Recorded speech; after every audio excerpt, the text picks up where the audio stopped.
اور اب اس کے ساتھ ہی ناظرین آپ کو لیے چلتے ہیں شہر چانیوٹ میں، جہاں پر کھلی کچہری کا انعقاد کیا گیا ہے۔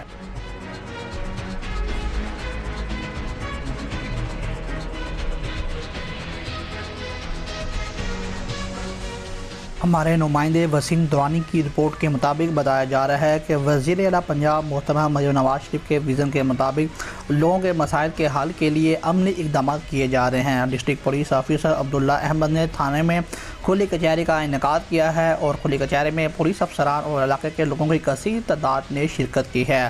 کھلی کچہری کے دوران ڈی پی او نے لوگوں کے مسائل سنے اور حل کے لیے موقع پر احکامات جاری کر دیے ہیں، اور اس موقع پر ڈی پی او کا یہ کہنا ہے کہ لوگوں کے مسائل اور ان کی دہلیز پر حل کرنے کے لیے ضلع بھر میں کھلی کچہری کا انعقاد کیا جا رہا ہے۔ بہترین سروس ڈیلیوری کو یقینی بنانے کے لیے عملی اقدامات کیے جا رہے ہیں۔ اب عوام کو پولیس دفاتر اور تھانوں میں پولیس سروس کے حصول کے لیے بہترین ماحول میسر ہوگا۔